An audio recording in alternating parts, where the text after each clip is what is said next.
속초에서 물회 한 그릇 드시려면 요즘 얼마 정도 각오하셔야 하는지 아십니까?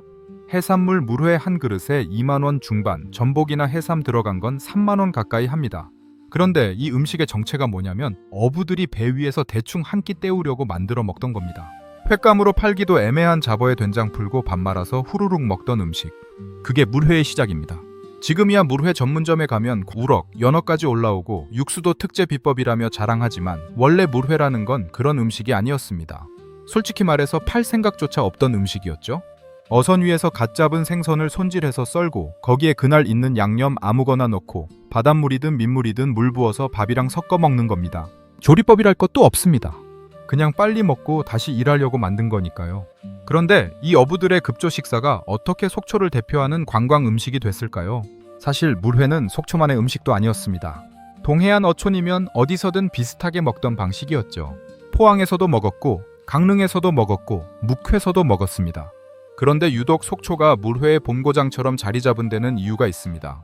그리고 그 과정을 알고 나면 지금 물회집에서 내는 가격이 과연 합당한 건지 다시 생각하시게 될 겁니다. 물회 이야기를 제대로 하려면 먼저 이 음식이 왜 생겨났는지부터 짚어야 합니다. 단순히 회를 물에 말았다고 물회가 아닙니다. 여기에는 동해안 어부들의 생활 방식과 한국인 특유의 밥 문화가 겹쳐 있습니다. 동해안 어부들의 하루를 한번 상상해 보시죠. 새벽 3시, 4시에 출항해서 그물 올리고 내리고를 반복합니다. 고된 노동입니다. 그런데 배 위에서 밥을 제대로 해 먹을 수가 없습니다. 불 피우기도 위험하고 시간도 없고 무엇보다 빨리 먹고 다시 일해야 합니다. 그래서 자연스럽게 생긴 게 날 것 그대로 먹는 방식이었습니다. 잡은 생선 중에 횟감으로 팔만한 건 따로 빼두고 크기가 애매하거나 상품 가치가 떨어지는 잡어들이 남습니다. 이걸 그냥 버리기는 아깝고 그렇다고 시장에 내다 팔 수도 없습니다. 어부들은 이 잡어를 그 자리에서 대충 손질해서 썰었습니다. 거기에 배에 싣고 온 된장을 풀거나 고추장을 넣고 미리 싸온 밥을 말아서 먹었습니다. 물은 바닷물을 쓰기도 했고 식수를 쓰기도 했습니다. 정해진 레시피 같은 건 없었습니다. 그날그날 있는 재료로 그냥 만들어 먹는 거였으니까요. 여기서 중요한 게 하나 있습니다. 한국 사람들은 원래 밥을 국물에 말아 먹는 걸 좋아했습니다. 냉국에 밥 말아 먹고 장국에 밥 말아 먹고 동치미 국물에도 밥을 말았습니다. 이게 별거 아닌 것 같아도 식문화의 중요한 특징입니다. 국물과 밥을 따로 먹는 문화권에서는 물회 같은 음식이 나오기가 어렵습니다. 하지만 한국은 달랐죠. 국물에 밥 마는 게 너무 자연스러운 문화였기 때문에 회를 물에 말아 먹는 것도 전혀 이상하지 않았던 겁니다. 그래서 물회의 원형을 찾으려면 특정 지역의 특정 식당을 찾을 게 아니라 동해안 어촌 전체의 생활 방식을 봐야 합니다. 실제로 포항 쪽 어촌에서도 비슷한 음식을 먹었고 울진, 삼척, 강릉, 주문진 어디서든 어부들은 이런 식으로 한 끼를 해결했습니다. 물회가 속초의 특산품이라는 인식은 사실 나중에 만들어진 겁니다. 1950년대, 60년대만 해도 물회는 식당에서 파는 음식이 아니었습니다. 어부들끼리 배에서 먹거나 집에서 가족들이 대충 해먹는 음식이었죠. 손님 대접용은 더더욱 아니었습니다. 생선회를 손님상에 올리려면 제대로 된 횟감을 깔끔하게 썰어서 내야지 잡어 썰어서 물에 말아내는 건 실례였습니다. 물회는 그 정도 위치의 음식이었습니다. 물회가 식당 메뉴로 처음 등장한 건 1960년대 포항에서였습니다. 포항 죽도시장 인근에서 물회를 외식 메뉴로 팔기 시작한 게 상업화의 시초로 알려져 있습니다. 하지만 이때까지만 해도 물회는 지역 어민들의 해장 음식 정도였지 관광 상품은 아니었습니다. 속초에서 물회가 본격적으로 관광 음식이 된 건 1970년대 이후입니다. 이 시기에 정부 주도로 설악동에 관광단지가 조성되기 시작했습니다. 설악산이 국민관광지로 개발되면서 산 구경하고 내려와서 바다에서 회 한 접시 먹는 코스가 자연스럽게 만들어졌습니다. 속초는 그 길목에 있었던 겁니다. 1980년대에는 한 해 설악산을 찾는 관광객이 100만 명을 넘었다고 합니다. 이 사람들이 전부 속초를 거쳐 갔습니다. 이때 속초 횟집들이 움직이기 시작합니다. 원래 횟집에서는 생선회만 팔았습니다. 광어, 우럭 같은 제대로 된 횟감을 접시에 담아내는 게 횟집의 기본이었죠. 그런데 관광객이 몰리면서 문제가 생깁니다. 횟감이 부족해진 겁니다. 수요는 넘치는데 제대로 된 횟감만으로는 물량을 맞출 수가 없었습니다. 이때 횟집 주인들이 생각해낸 게 물회였습니다. 어차피 어부들한테 생선 받아오면 횟감 등급이 안 되는 것들이 항상 같이 딸려왔습니다. 예전에는 이걸 젓갈 담그거나 찌개에 넣거나 그냥 버렸는데 이걸 물회로 만들어 팔면 어떨까 싶었던 겁니다. 원가는 낮고 양은 푸짐해 보이고 관광객 입장에서는 바다에서 먹는 시원한 별미가 됩니다. 관광객들 반응이 의외로 좋았습니다. 서울 사람들 입장에서는 이게 새로웠던 겁니다. 회를 시원한 국물에 말아서 밥이랑 같이 먹는 게 바다에서만 맛볼 수 있는 특별한 음식처럼 느껴졌습니다. 여기서 육수 이야기를 잠깐 해야 합니다. 지금 물회 먹으러 가시면 크게 두 가지 스타일이 있습니다. 초고추장 베이스 육수와 된장 베이스 육수입니다. 인터넷에서는 이걸 가지고 원조 논쟁을 하기도 하는데 사실 원조고 뭐고 할 것도 없습니다. 어부들이 배 위에서 먹을 때는 그날 있는 양념 아무거나 넣었습니다. 된장 있으면 된장 풀고, 고추장 있으면 고추장 넣고, 초장 있으면 초장 넣었습니다. 정해진 방식이 없었으니 원조도 없는 겁니다. 다만 상업화 과정에서 초고추장 육수가 대세가 된 데는 이유가 있습니다. 새콤달콤한 맛이 관광객 입맛에 더 잘 맞았습니다. 된장 육수는 깊은 맛이 있지만 호불호가 갈리고 비주얼도 탁해서 처음 보는 사람한테는 거부감을 줄 수 있었습니다. 반면 초고추장 육수는 색도 예쁘고 맛도 자극적이어서 한번 먹어본 사람들이 다시 찾기 좋았습니다. 상업적으로 성공하기 쉬운 쪽이 살아남은 겁니다. 1990년대 들어서면서 물회는 속초의 대표 음식으로 완전히 자리 잡습니다. 관광 안내 책제도 빠지지 않고 나오고 설악산 오면 물회 먹어야 한다는 공식이 생겨났습니다.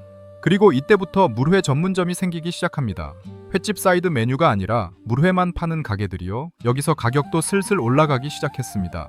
물회가 맛있으려면 뭐가 중요할까요? 많은 분들이 생선 종류를 먼저 따지십니다. 관거가 좋으니, 우럭이 좋으니, 아니면 요즘 유행하는 연어 물회가 좋으니. 물론 생선도 중요합니다만 사실 물회의 맛을 결정하는 가장 핵심적인 요소는 육수입니다. 정확히 말하면 육수의 농도와 온도입니다.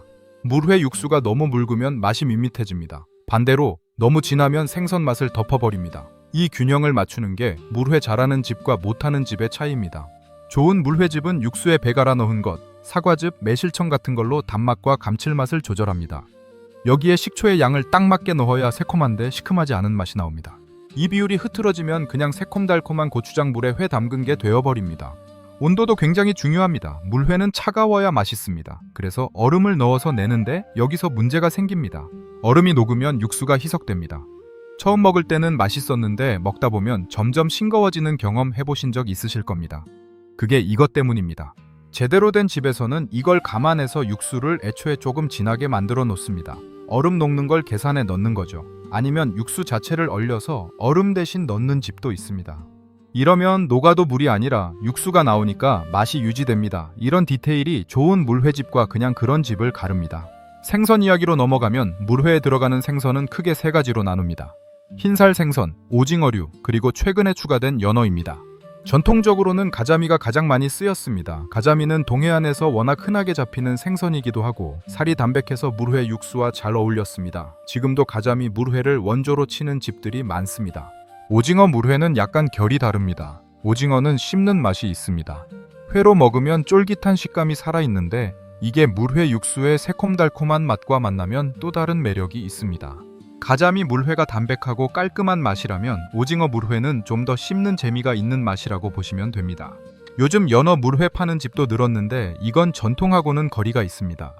연어는 원래 동해안에서 잡히는 생선이 아닙니다. 수입 연어를 물회에 넣은 건 순전히 상업적인 이유입니다. 연어가 인기 있으니까 물회에도 넣어본 거죠. 맛이 없는 건 아닙니다만 이거를 속초 물회라고 부르기는 좀 애매합니다. 모든 물회에는 여러 종류 생선을 한꺼번에 넣은 건데 솔직히 말씀드리면 가성비를 따지는 선택입니다. 이것저것 맛보고 싶으시면 모둠이 낫고 한 가지 맛을 제대로 느끼고 싶으시면 단일 어종으로 드시는 게 낫습니다. 채소 비율도 무시하면 안 됩니다. 물회에 들어가는 채소는 보통 오이, 상추, 깻잎, 양파, 당근 정도입니다. 여기서 오이가 핵심입니다. 오이의 아삭한 식감과 청량한 맛이 물회 전체의 시원함을 끌어올립니다. 오이가 너무 적으면 물회가 무겁게 느껴지고 너무 많으면 생선 맛이 묻힙니다. 좋은 물회집은 이 비율을 정확하게 맞춥니다.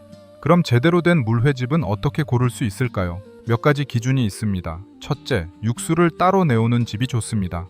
미리 육수에 말아서 내오는 집은 생선이 육수에 오래 담겨 있었을 가능성이 있습니다. 생선회는 육수에 담가두면 식감이 죽습니다. 그래서 회 따로, 채소 따로, 육수 따로 내와서 먹기 직전에 섞게 하는 집이 신선도 면에서 유리합니다. 둘째, 생선을 직접 손질하는지 확인해 보십시오. 요즘은 이미 손질된 회를 납품받는 집도 많습니다. 이런 집은 원가는 낮출 수 있지만 신선도 관리가 어렵습니다. 반면 가게에서 직접 손질하는 집은 수조의 생선이 살아있고 주문 들어오면 그때 손질합니다. 번거롭지만 맛은 확실히 다릅니다. 셋째, 관광객보다 현지인이 많은 집을 찾으십시오. 속초 중앙시장이나 대포항 같은 관광지 한복판에 있는 집보다 조금 외진 곳에 있어도 현지인들이 꾸준히 찾는 집이 보통 실력 있는 집입니다. 관광객 상대로 장사하는 집은 어차피 한 번 올 손님이니까 대충 해도 됩니다. 하지만 단골 붙여야 사는 집은 맛으로 승부할 수밖에 없습니다. 여기까지 오셨으면 물회라는 음식의 정체가 어느 정도 그려지실 겁니다. 정리해보면 이렇습니다. 원래는 어부들이 배 위에서 팔지도 못할 잡어로 대충 한 끼 때우던 음식이었습니다. 팔 생각도 없었고 손님한테 내놓을 음식은 더더욱 아니었습니다.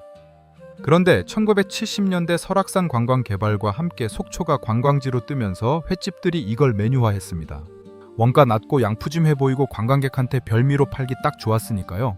그게 50년 정도 지난 지금 물회 한 그릇에 2만 원, 해산물 들어가면 3만 원 가까이 받습니다. 어부들이 배 위에서 허기나 채우던 음식이 어떻게 이렇게 됐는지 생각해보면 참 아이러니합니다. 물론 지금 물회가 옛날 배 위에서 먹던 그 물회랑 같은 음식이냐고 하면 그건 또 아닙니다. 횟감 등급도 다르고 육수도 정성껏 만들고 채소도 깔끔하게 손질해서 냅니다. 옛날 어부들이 보면 이게 뭔 물회냐고 할 수도 있습니다. 하지만 그렇다고 해서 지금 가격이 합당한가는 또 다른 문제입니다. 비싼 물회가 맛있는 물회는 아닙니다. 오히려 관광지 한복판에서 비싸게 파는 집보다 외진 데서 적당한 가격에 파는 집이 맛있는 경우가 더 많습니다. 물회는 원래 그런 음식이었으니까요. 비싸고 고급진 음식이 아니라 신선한 재료로 빠르게 만들어서 시원하게 먹는 음식, 그게 물회의 본질입니다. 속초 가시면 물회 드셔보십시오. 다만 가격표 보고 기죽지 마시고 이 음식의 역사를 아시고 드시면 좀 다르게 느껴지실 겁니다. 어부들이 배 위에서 먹던 그 맛을 상상하면서 드시면 화려한 그릇에 담겨 나온 물회가 좀 다르게 보일 겁니다. 오늘 영상이 유익하셨다면 구독과 좋아요 부탁드립니다. 알림 설정까지 해주시면 새로운 영상 올라올 때마다 바로 확인하실 수 있습니다. 그럼 다음 영상에서 뵙겠습니다.